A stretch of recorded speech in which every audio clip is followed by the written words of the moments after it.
በአርሲው የተፈጸመው ጥቃት በሌሎች አካባቢዎች ለመደገም ታቅዶ የነበረና የከሸፈ ተግባር መሆኑን ጠቅላይ ሚኒስትር ዶክተር አብይ አህመድ ገለጹ።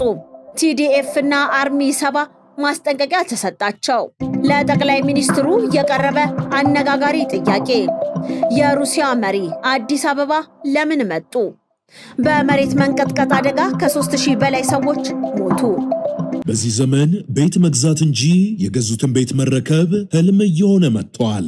ሰመር ሪል ስቴት ይህንን ችግር ለማስቀረት በመንግስት ቁጥጥር እየተደረገልን የምንገነባውን አዲሱን የኮሪደር ልማት ፕሮጀክት በስፋት እየተሰራ ባለው በአፍሪካ ህብረት አቅራቢያ በቡልጋሪያ ሳይት ስራም ሽያጭም ጀምረናል። ለ10 ሰዎች ብቻ የ30% ቅናሽ አድርገን በካሬ 66000 ብር ብቻ ከባለ 1 እስከ ባለ 3 መኝታ ቤቶችን ከ50% የባንክ ብድር ጋር ተመቻችቶሎታል። ምን ይሄ ብቻ! የንግድ ሱቆችን ከ1 ሚሊዮን ብር ቅድመ ክፍያ ጀምሮም ያገኛሉ። የታላቅ ቅናሽ ለውስን ጊዜ ብቻ ስለሆነ ፈጥነው ይወስኑ።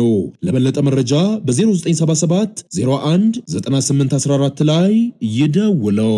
ሰመር ሪል ስቴት። ሰላም ጤና ይስጥልን። የተወደዳችሁና የተከበራችሁ የሀቅና ሳቅ ሚዲያ አድማጮቻችንና ተመልካቾቻችን የዕለቱን ወሳኝ መረጃ ይዘንላችሁ ቀርበናል። በወሳኝ መረጃ የዜና ዝግጅታችን የሀገር ውስጥና የውጭ መረጃዎችን ወደ እናንተ እናደርሳለን። ጠቅላይ ሚኒስትር ዶክተር አብይ አህመድ በአርሲ የተፈጸመውን ጥቃት በሌሎች አካባቢዎችም ለመድገም የታቀደው ሴራን መንግስት አክሽፎታል ሲሉ ተናገሩ። በአርሲ ዞን የተፈጸመውን ጥቃት በአዲስ አበባ ጨምሮ በሌሎች የሀገሪቱ አካባቢዎች ለመድገምና ግጭቱን ሃይማኖታዊ መልክ ለማስያዝ የታቀዱ በርካታ የቦምብ ጥቃቶችን ጨምሮ የተለያዩ እንቅስቃሴዎችን መንግስት ማክሸፉን ጠቅላይ ሚኒስትር ዶክተር አብይ አህመድ አስታውቀዋል። ጠቅላይ ሚኒስትሩ አክለውም በአርሲው ግጭት ህይወታቸው ከጠፋ 11 ሰዎች መካከል 8ቱ ህዝብን ለመጠበቅ የተሰማሩ ሚሊሻዎችና ፖሊሶች መሆናቸውን በመግለጽ የእነሱን መስዋዕትነት ማርከስ አሳፋሪ ተግባር ነው ሲሉ ወቅሰዋል። የአርሲውን አለመረጋጋት በተመለከተ ለህዝብ ተወካዮች ምክር ቤት ማብራሪያ የሰጡት ጠቅላይ ሚኒስትር ዶክተር አብይ አህመድ ድርጊቱ የእምነት ተኮር ሳይሆን ሽፍቶች ሰዎችን በመግደልና በማፈናቀል የነበረውን ሰላማዊ ድባብ ለማጠልሸት የፈጸሙት መሆኑን አብራርተዋል። ጥቃቱ በሌሎች ቦታዎችም ለመፈጸም በተልዕኮ ይንቀሳቀሱ የነበሩ ኃይሎች መንግስት ማክሸፍ መቻሉን የገለጹት ጠቅላይ ሚኒስትሩ በአዲስ አበባ ያሉትን ጨምሮ በሃይማኖታዊ ቦታዎች ላይ ጥቃት ለማድረስ የተዘጋጁ በርካታ ቦምቦች በቁጥጥር ስር መዋላቸውን ይፋ አድርገዋል። ግጭቱን ሃይማኖታዊ ለማስመሰል ጥረት ቢደረግም በአርሲው ጥቃት ህይወታቸው ከጠፋ ዜጎች መካከል ሙስሊሞችም እንደሚገኙበት ነው የጠቆሙት። ጠቅላይ ሚኒስትሩ እንደተናገሩት በኢትዮጵያ ላይ ከፍተኛ ጥንቃቄ ስለነበረ ያሰቡትን ማድረግ ያቃታቸው ኃይሎች ህዝቡን ለማጥቃት ወደ አንድ የአርሲ መንደር አምርተዋል ብለዋል። በአርሲው በተፈጠረ ግጭት ህዝብን በሚከላከልና በሚጠብቅ ኃይል መካከል በሚከላከልና በሚያጠቃ ኃይል መካከል በተደረገ ውጊያ የ11 ሰዎች ህይወት ሲቀጠፍ ከነዚህ ውስጥ 8ቱ ሚሊሻዎችና የፖሊስ አባላት መሆናቸውንም አስረድተዋል። ህዝብ እንዳይመታ እየተዋደቀ ያለን ሰው በሃይማኖት ጥላ ስር ሆኖ መውቀስ ተገቢ ነውን ብለው የጠየቁት ጠቅላይ ሚኒስትሩ መስዋዕትነት የከፈሉትን የጸጥታ አካላት ማወደስና ማመስገን ሲገባ የእነሱን መስዋዕትነት ማርከስ በብዙ ፖለቲከኞች ዘንድ መታየቱ እጅግ አሳፋሪ ድርጊት መሆኑንም ገልጸዋል። በአርሲ የነበረውን አለመረጋጋት ተከትሎ ተፈናቅለው ከነበሩ ዜጎች መካከል በአሁኑ ወቅት ከ90% በላይ የሚሆኑት ወደ ቀያቸው መመለሳቸውን የጠቀሱት ጠቅላይ ሚኒስትር ዶክተር አብይ አህመድ ቀሪዎቹ ተፈናቃዮችም በአጭር ጊዜ ውስጥ ለመመለስና በዘላቂነት ለማቋቋም የመንግስት የህግ ማስከበርና የመልሶ ማቋቋም እርምጃዎች ተጠናክረው እየቀጠሉ መሆናቸውን አረጋግጠዋል።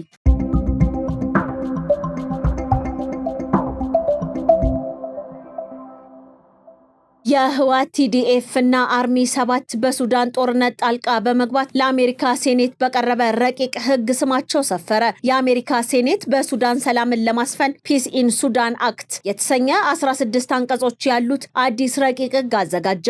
በሴኔተር ጄምስ ሪች የቀረበውና ለውሳኔ ይህ ረቂቅ ህግ በሱዳን ግጭት ጣልቃ በመግባት ጦርነቱን እያባባሱ ያሉ የውጭ ኃይሎችን ተጠያቂ ማድረግ ላይ ያተኩራልም ተብሏል። ረቂቅ ህጉ በሱዳን ጦርነት ውስጥ በመርዳትና በማመቻቸት እየተሳተፉ ነው ያላቸውን ቢያንስ 20 ታጣቂ ኃይሎች በስም የዘረዘረ ሲሆን ከነዚህም መካከል የትግራይ መከላከያ ኃይል ቲዲኤፍ እና አርሚ 7ን በግልጽ ጠቅሷል። በዚህ ግጭት ውስጥ እጃቸው ባለባቸው የውጭ መንግስታትና ታጣቂዎች ላይ የአሜሪካ መንግስት ጠንካራ የፋይናንስና የቪዛ ማዕቀብ እንዲጥል ረቂቅ ህጉ የሚደነግግ ሲሆን በቅርቡ በሴኔቱ ድምጽ እንደሚሰጥበትም ታውቋል።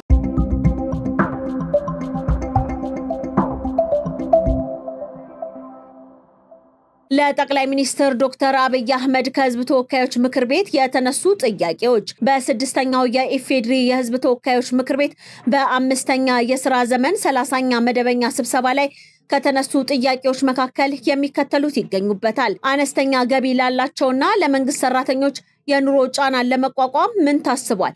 ከሚመሰረተው አዲሱ መንግስት ምን እንጠብቅ? የሰላምና የጸጥታና የፖለቲካ ውድቀት በግልጽ በባለፈው በጀት ዓመት ታይቷል። ይህንን ለማሻሻል ምን ጉዳዮች ለመስራት ታቅዷል? የወደብ የህልውናችን ጉዳይ ነው። የወደብና የባህር በር ጉዳይ ምን ደረጃ ላይ እንዳለ ቢገልጹልን። የመንግስት መዋቅር ተጠቅሞ በዜጎች ላይ ምዝበራ የሚፈጽሙ አካላት ላይ ገዢው ፓርቲ መዋቅሩን የማጽዳትና ተጠያቂነትን የማስፈኑ ጉዳይ እንዴት ሊያስተካክለው አስቧል?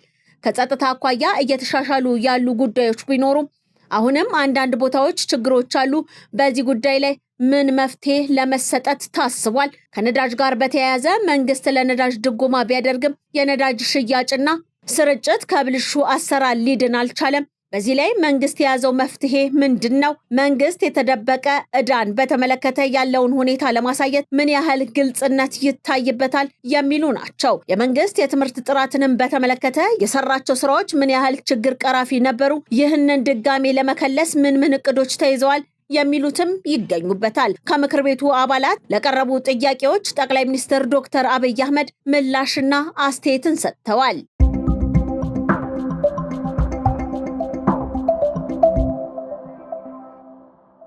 97.48 በመቶ የሚሆኑ የስድስተኛ ክፍል ተማሪዎች አልፈዋል።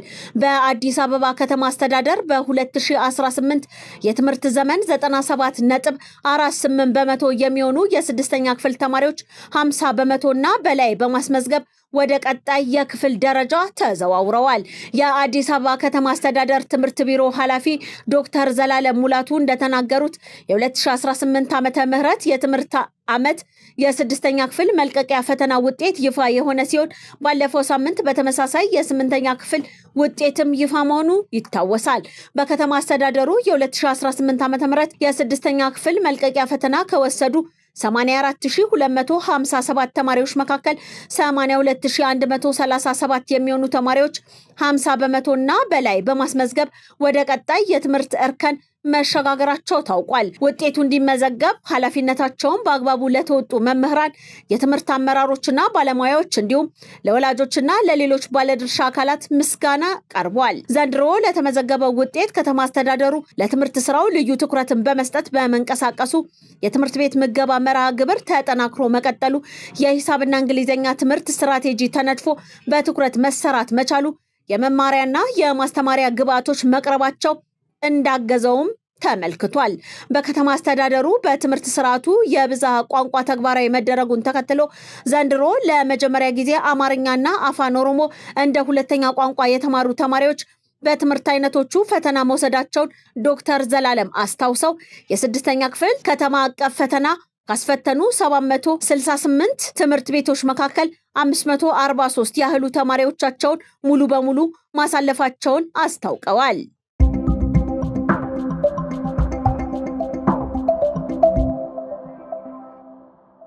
የግዳጅ ወታደራዊ ምልመላው ቀጥሏል። ሂውማን ራይትስ ዎች ይፋዊ መግለጫው በትግራይ ክልል ባለስልጣናት አማካኝነት በሲቪሎች ላይ እጅግ የበረታና ህገወጥ የግዳጅ ወታደራዊ ምልመላ እየተካሄደ መሆኑን አብራርቷል።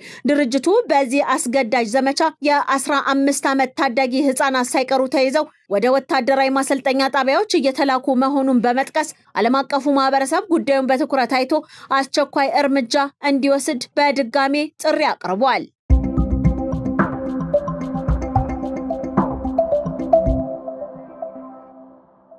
በቬንዙዌላ በርዕደ መሬት አደጋ የሟቾች ቁጥር 3342 ደረሰ። ከ16740 በላይ መጎዳታቸው ተገልጿል። 6462 ሰዎች ከአደጋ ማዳንም ተችሏል። 17345 ቤቶች ፈራርሰዋል። 79000 ጊዜያዊ የመጠለያ ካምፖች ተዘጋጅተው አገልግሎት እየሰጡ እንደሚገኙም ተብራርቷል። ወደ 5000 የሚጠጉ ተጎጂዎች ተፈናቃዮች የሰብአዊ እርዳታ እያገኙ እንደሚገኙም ተገልጿል። ከ4000 በላይ የአደጋ ባለሙያዎች መሰማራታቸውም ታውቋል።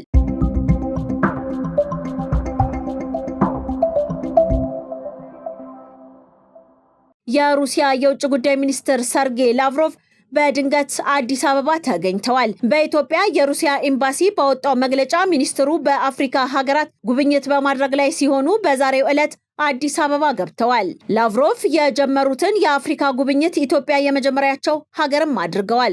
የቀድሞ የኢትዮጵያ ውጭ ጉዳይ ሚኒስትር ቃል አቀባይ አምባሳደር መለስ ዓለም በቦሌ ዓለም አቀፍ አውሮፕላን ማረፊያ ተገኝተው ድንገቴውን እንግዳ አቀባበል ማድረጋቸውን በዘገባው ላይ ተጠቅሷል። የቀድሞ የኢትዮጵያ ውጭ ጉዳይ ሚኒስትር ቃል አቀባይ አምባሳደር መለስ ዓለም በቦሌ ዓለም አቀፍ አውሮፕላን ማረፊያ ተገኝተው የውጭ ጉዳይ ሚኒስትሩን አቀባበል አድርገውላቸዋል።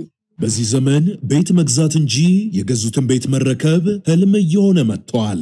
ሰመር ሪል ስቴት ይህንን ችግር ለማስቀረት በመንግስት ቁጥጥር እየተደረገልን የምንገነባውን አዲሱን የኮሪደር ልማት ፕሮጀክት በስፋት እየተሰራ ባለው በአፍሪካ ህብረት አቅራቢያ በቡልጋሪያ ሳይት ስራም ሽያጭም ጀምረናል። ለ10 ሰዎች ብቻ የ30% ቅናሽ አድርገን በካሬ 66,000 ብር ብቻ ከባለ 1 እስከ ባለ 3 መኝታ ቤቶችን ከ50% የባንክ ብድር ጋር ተመቻችቶሎታል። ምን ይሄ ብቻ የንግድ ሱቆችን ከ1 ሚሊዮን ብር ቅድመ ክፍያ ጀምሮም ያገኛሉ።